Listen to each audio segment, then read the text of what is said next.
IVF చికిత్సలో 25% భారీ discount, free doctor consultation, free ultrasound scan, logo launch, Andro max advanced male infertility centre ను కూడా ప్రారంభించారు. తిరుపతిలో ఒకే ఫ్యామిలీలో ముగ్గురు చంపి ఒక సాఫ్ట్వేర్ తను కూడా ఆత్మహత్య చేసుకున్నారు. అసలు ఏం జరిగింది ఆ ఘటన? మోహన్ అనే వ్యక్తి సాఫ్ట్వేర్ ఎంప్లాయీ, వాళ్ళ అన్నయ్య పేరు దాసు, వదిన సునీత, ఇద్దరు పిల్లలు దేవిశ్రీ, నీరజ. మోహన్ ఏమైంది, 2019లో మోహన్కి నీకు పెళ్లి చేస్తాము అన్నారు. ఎందుకంటే ఇక్కడ వీళ్ళకి తల్లిదండ్రులు లేరు, బాధ్యత అంతా తీసుకోవాల్సింది వదినలే. ఆయన చదువుకుంటున్నాడు, సాఫ్ట్వేర్ ఎంప్లాయీ అయ్యాడు. తర్వాత చిన్న ఏజే అనుకోకుండా ఒక మంచి సంబంధం వచ్చింది. చేసుకో అబ్బా అప్పుడే పెళ్ళి ఎందుకు, లేదు ఇప్పుడు పోతే నువ్వు పెళ్ళి చేసుకుంటా అనే టైంకి ఇట్లాంటి సంబంధం దొరకదేమో, మంచి సంబంధం చేసుకో. సర్లే కానీ ఇష్టం లేకుండానే పెళ్లి చేసుకున్నాడు. ఆవిడ ఇంటికి వచ్చిన తర్వాత తోడికోడళ్ళకి పడలా, ఎందుకంటే ఈవిడ తోడికోడలే కాదు, ఇంటి పెత్తనంతా ఆవిడ చేతులు. ఆవిడ అత్త కూడా ఆవిడే తల్లి, ఆవిడే తోడికోడలు లాంటి పరిస్థితి. నెక్స్ట్ వీళ్ళిద్దరికి సరిగ్గా సఖ్యత లేకుండా పోయింది. రోజు వచ్చి బెడ్రూమ్లో మీ వదిన ఇలా అనింది, మీ వదిన అలా అనింది అని చెప్తే ఆయనకు కూడా మనశ్శాంతి లేకుండా ఈవిడనే తిట్టేవాడు. నేను వెళ్ళిపోయింది, ఇంట్లో ఉండను నేను అని. వస్తే నువ్వు నాతో బయటికి రా, నేనైతే ఇంట్లో ఉండను, నువ్వు ఇష్టం. తను వదిలేసి వెళ్ళిపోయింది. చాలాసార్లు పంచాయతీలు పెట్టారు. తను నేను రాననే కూర్చుంది. వీళ్ళు కూడా అడిగారు, వదిన అన్న మీ వల్లే నా పిల్లం వెళ్ళిపోయింది, మీరే తీసుకురండి. వాళ్ళు 4 సార్లు వెళ్ళారు, 5 సార్లు వెళ్ళారు. వాళ్ళకు కూడా అలసట వచ్చేసింది, ఇంటికి వచ్చారు. నువ్వు వేరే కాపురం పెట్టుకోవచ్చు కదా అంటే, ఈయనకు ఉంది ఒకటే ఇల్లు, వాళ్ళ డాడీ ఇద్దరు అన్నదమ్ములకి ఇచ్చేసి వెళ్ళాడు. వీడు వేరే కాపురం పెడితే ఒకళ్ళు అన్న దొబ్బేస్తాడేమో ఇంటిని అని ఆశతో అక్కడే ఉన్నాడు. పిల్లమేమో ఇంటికి రానంటుంది, ఈయనేమో బయటికి వెళ్ళలేని పరిస్థితి. వదిన్ని గట్టిగా అడిగితే ఒకరోజు ఆమె రానంటుంది, ఎట్లా తీసుకురావాలంటే నువ్వే కదా చేసావు, నువ్వే తీసుకురా.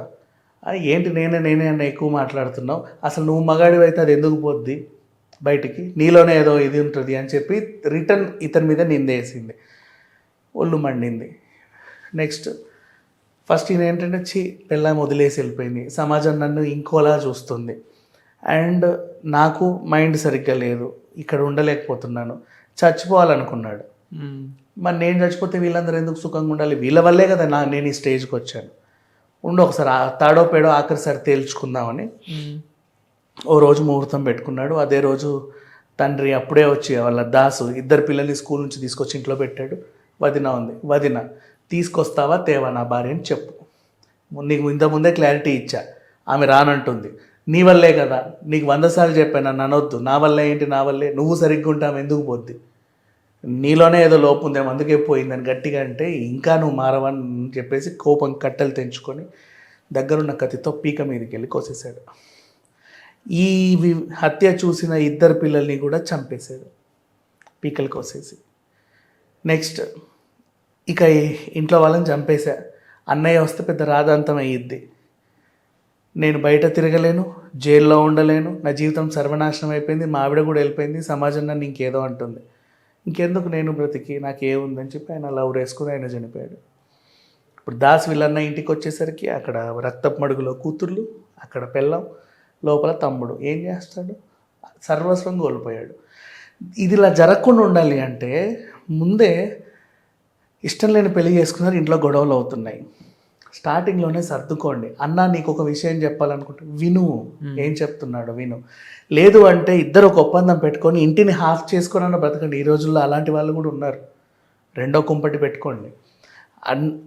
బోల్డ్ ఎంతమంది ఉన్నారు ఈరోజు అలా ఒక ఇంట్లో ఉంటూ చాలా మంది ఉన్నారు, మాట్లాడుకోకుండా నీది 4 గదులు ఉంటే సగం 2 గదులు వాళ్ళకి, 2 గదులు వీళ్ళకి, అలా పల్లెలు కూడా ఉంది కదా సార్, బోడా ఉన్నాయి, అట్లా ఉన్నాయి. ఆయన ప్రాబ్లం విను, లేదు ఒంటరిగా బతుకుతుంటే అప్పుడప్పుడు వెళ్ళి ఓదార్చు.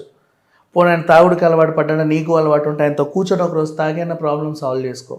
వాట్ ఎవర్, ఆయనకు ఒకసారి ఇది ఉంది, వాళ్ళ ఆవిడ రానన్నట్ల, వీడి నచ్చలేదు అన్నట్ల ఇంటికి రానంటుంది, అదొకసారి గుర్తుపెట్టుకోండి. ఎన్ని పంచాయతీలు పెట్టినా సరే నా ఉంటే నేను ఇంటికి వేరే కాపురం పెట్టమని అన్నట్టు పెట్టమంటుంది. వేరే కాపురం పెడితే మా అన్న ఇక్కడ ఇల్లు మొత్తం దొబ్బేసుకుంటాడో, మా వదిన రాయించేసి పెద్ద మనుషులను కూర్చోబెట్టుకుని మాట్లాడుకోవాలి. ఎంత పెద్ద మనుషులు కూర్చున్నా ఇది తెగట్ల, ఆవిడ తగ్గట్ల, ఈవిడ తగ్గట్ల, కోట్లు ఉన్నాయి. అక్కడి వరకు వెళ్లకుండా వ్యవహారం ప్రాణం పోయే వరకు వచ్చింది.